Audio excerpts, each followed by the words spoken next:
يشرفنا اليوم أن نقدم واحدة من هذه المحاضرات العميقة بعنوان سورنغاما سوترا مصدر العوالم الشيطانية، الجزء الخامس من 7 ضمن سلسلة بين المعلمة والتلاميذ الملقاة باللغة الإنجليزية في 25 من ديسمبر 2018.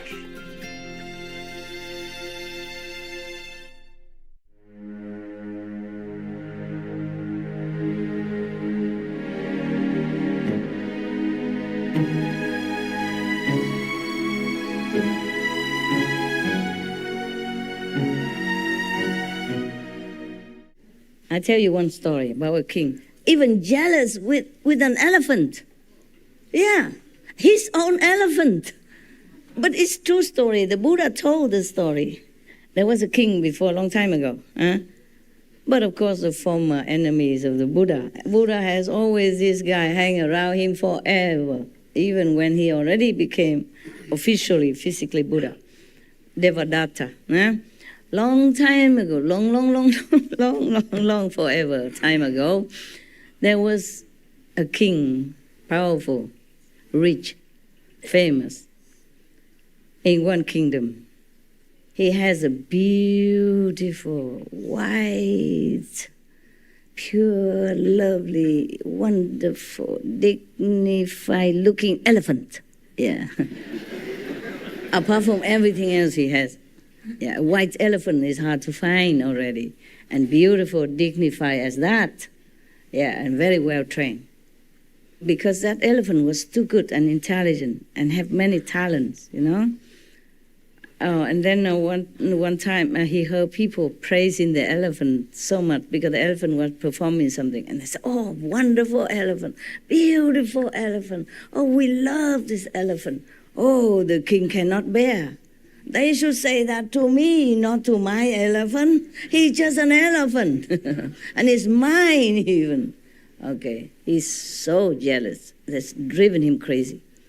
So he called one time the elephant trainer, you know, and the elephant to some area, to a mountain. Said, today we go to the mountain.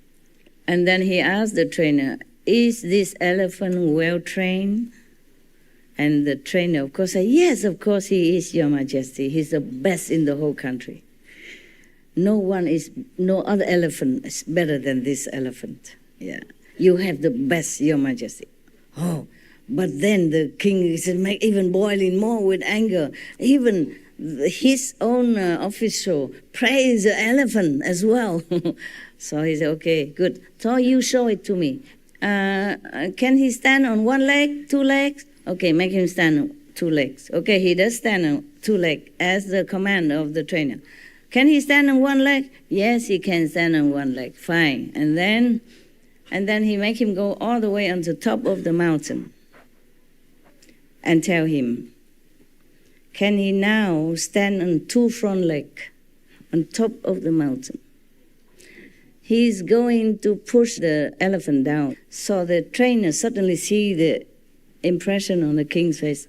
But of course the elephant still can do it, you know, because that elephant is too good. He was going to push him, but then the trainer was nearby or everybody watching, so he cannot do anything.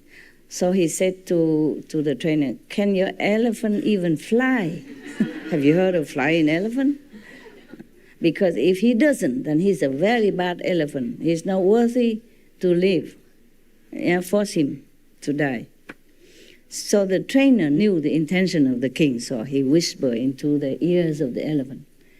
He said, worthy celestial being, if you can, then you fly. Fly away from here because the king's going to kill you. You are in danger now. Use your power if you have. I know you are a special elephant. You're very best and you are very pure. If you can fly, just fly. But let me ride you. We both go to another worthy king, another kingdom. Go to Varanasi, for example. Yeah, there you will live, worthy of your talent and quality. So the elephant really flew into the sky with the trainer on him. And then just stopped there for a while. And the trainer talked to the king, talked down to the king, say, Your Majesty, this elephant is worthy for even the celestial king in heaven. He's so pure, devoted, talented, and holy even, pure. Yeah. And you are very stupid king, he says. You are not worthy to keep him. So we are going now. Goodbye. And then they fly to another king. And then when they went to that other kingdom, staying on the air, and the king and all the officials come down and look, and then the king asks, where you come from? How can the elephant fly? And the trainer explained all the situation and say, we think you are worthy, king, to own this, to have this elephant, to tonify more for your majesty and dignity. Therefore, we come here. If you accept, then we come down. The king said, oh, welcome, welcome. Oh, how lucky, how beautiful elephant, how wonderful. We are really would like to welcome you. So they landed. Even king, jealous with his own elephant. Huh? Just like I'm jealous with my dog. Imagine. Because the dog can speak English. And people praise him. Would I do that? Would you do that? No, you would feel proud, right? You would feel happy, or glad, or surprised, maybe, but not jealous with a dog who is talented and intelligent, right? See, told you. So, even a king can be jealous with such an innocent animal only, and his own elephant. How would any other king be jealous with a master who even more, glorious, more praised and more worshipped than that elephant?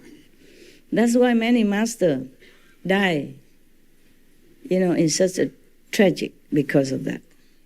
Because not all of them are prince, But even then, like Bodhidharma, he was also prince from India. But, well, at least they don't kill him. They did not kill Bodhidharma, they just did not listen.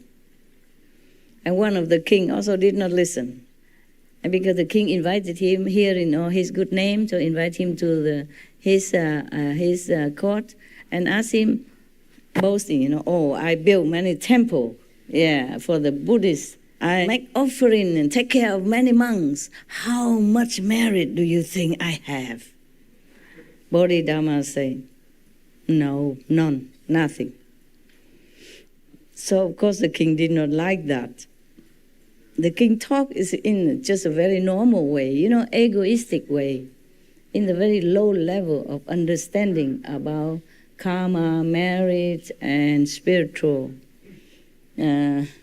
progress, But Bodhidharma, he talked from the point of the Buddha, of the unenlightened person. So the king could not capiche. The king only know one part of Buddhism, but don't know every other part of Buddhism. But he thinks he know everything. He only hear one sentence or maybe one part of the book saying, if you make temple for the monks and worship the Buddha, then you have immense merit. But if you do that with worshiping attitude, with sincere reverence of really love and respect for the teaching of the Buddha, then perhaps you have merit. You have to have pure heart in doing that. This king, he did that, counting merit already by each temple he built, or by every monk that he makes some little rice and food offering. Well, how much can that be? A king can afford more than that. So, because he can afford, so he said, does that. Out of greed, Not only you become a king already very high and worship, he still want the merit from Buddha and count it. Give some monks some food, or build some temple, and thinking he's a big shot. And he want Bodhidharma, clapping hands. Wow, incredible, you king, incredible. So the king didn't like it. And later the other advisor enlightened him, tell him why. And then the king feels sorry, invited him back, send a big army to impress him, bring him back. He don't go back. Too late. But at least he was a prince of India, see? So the king did not chop him. Yeah, because if you go against the king's dignity, talk against the king and degrade him like that, say you do all that, but you have nothing. You know, that means contradict the king. At those times, mean you have no respect for the king. You look down upon the king. You degrade the king. Then you are chop chop. You're going to be chop chop. Your head going somewhere, your body goes somewhere else. So at least he was the prince of India, and the king feels that, okay, maybe he should not chop chop him because of diplomacy with India, maybe, or because he feels unthreatened by Bodhidharma, as he was a prince and he left his kingdom. So the king of China at that time, Liang Wuti, doesn't feel threatened, like, okay, maybe this guy come from India trying to snatch my throne or something. So he just let him go. Thank God for that, huh? How many masters would have had that luck, talking against the king like that? Jesus have not done anything yet. He wasn't even born. The king's already chased to kill him. That's why his parents had to run away even in such a high pregnancy already and give birth on the way, you see, in the manger of the animals. And he doesn't live long after that even. Only 30-some years, and then he has to leave in such a tragic way. You see how dangerous some government can be if they are not enlightened, if they are too possessive of their power, yeah, or abusive also. Oh God, it's a calendar. Otherwise, you wouldn't understand why, how come all the most masters are being killed. The Sikh gurus also being killed because of the Mongol king at that time. The king at that time just cannot bear the adoration from their disciples. Yeah, they worry about their power. The same, even without saying anything. The subtle reason are like that, okay? The Buddha prays that we have the same inherent enlightenment, brightness, Buddha nature, like himself and all the Buddha in the 10 directions. How great are we? Can you grasp that? We are the same as the Buddhas. We have the same property like the Buddha. How great. Can you imagine how great you are? Everybody go worship the Buddha, but we have the same thing. The Buddha mentioned here, not only here, Buddha mentioned all the time that all beings have the same Buddha essence inside. Imagine how great you are, huh? I should worship you. I should also bow to you. But never mind, you put me on this chair, I sit here, I pretend to be a master, okay? Wake up.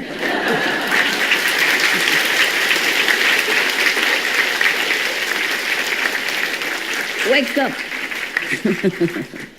Wake up. Remember, you are great, you are Buddha. Wake up, that's right.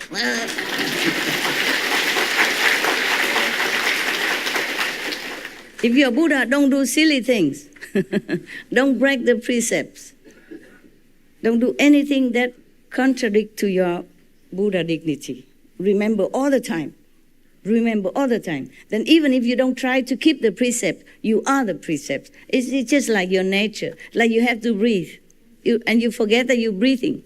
Your heart is beating, but you don't know that the heart is beating. That is, then you can tell me, Master, I'm a Buddha. Not 7, 8 level. I don't care what level. Remember, the Buddha say that you have exactly the same quality. Like all the Buddha is in the 10 directions, not just Sakyamuni Buddha only, but all the Buddhas, all the past, present, future Buddha, and everywhere in the whole universe are like you. My God, so great you are. And Jesus say the same. You have God within you.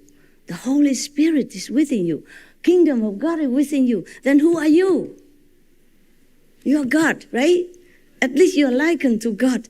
How great can you be? How more great can you be? And look at all of us. We are so pathetic. Look at the whole world people fighting for a morsel of food, fighting for a little or more piece of land. One country wants to snatch another lands of another country, fighting with the other king, another president, another whatever. What a pity. How pathetic. Huh? How pathetic. Everywhere I go, remember before I met you, I go out lecture, I say, you are great. I want to come here to tell you you are great. I want to help you to remember your greatness. That's all I wanted to do. But of course I have obstruction, yeah? Yeah, because I say other things as well.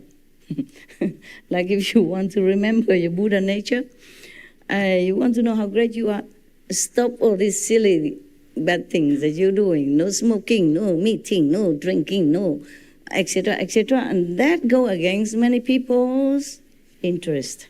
But truly, you are Buddha. What for the Buddha lied to you? Huh? He said all beings in this world have intrinsic Buddha nature. So you're nothing but Buddha. Yeah? So if I call you Buddha, Buddha, Buddha, Buddha, small Buddha, young Buddha, or Buddha, it's okay. Huh? I hope you realize that. Because just saying that or listen to me, listen to Buddha is useless to you. So work harder to realize your greatness so that others can also benefit from your positive self-knowing energy without preaching a word even. You go everywhere, that place is full of light, full of life force, and full of happiness wherever you walk. Make yourself that kind of Buddha. Even you don't know for sure you're Buddha or not, just remember what the Buddha say, you are Buddha, okay? He won't lie to you. He did not lie. He will never lie. What for he lie? Huh? Wouldn't it be better for him? He say, oh, you are just sinners. Oh, bad, bad, bad. I'm the only Buddha, right? Wouldn't it be better for him? No, he say, you are the same. Jesus say, you could do even better than I. All the master tell you same thing. Of course, but when they teach the disciple, they have to chastise them sometime because they follow their own mind, habits, brainwashing system. Make them believe they are this, they are that, and they have to do this in order to prove it, just like boys don't cry. Boy cry is weak. And then now they even scandalize you. If you don't smoke, you're not cool. You know, you cannot join the body club in the school. Harming so many innocent youth, for example. So it is really pitiful. Really, sometimes I am alone in the night and I feel so sorry for everybody. And then killing each other and killing the innocent and feeling there's nothing wrong with that. While you are a compassionate Buddha inside, and you don't let your Buddha wake up, you don't try to find a way to wake up your Buddha, and then just let the outside or the Maya, the demons cheat you and make you do silly things and bad things and just degrading you further, further, further. Even after you practice, they still after you. If you're not vigilant, okay? That's what the Buddha was talking about here. Yeah.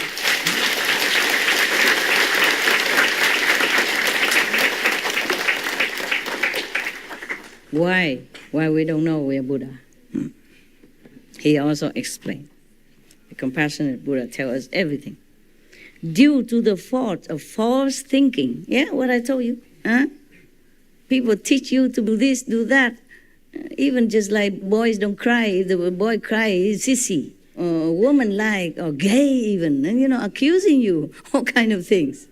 You can cry as much as you want. Why not? It's natural of us to feel sad, to feel joy. When we're happy, we laugh. When we're sad, we cry. So what? Whose business? It's us, our emotion. We are made this way.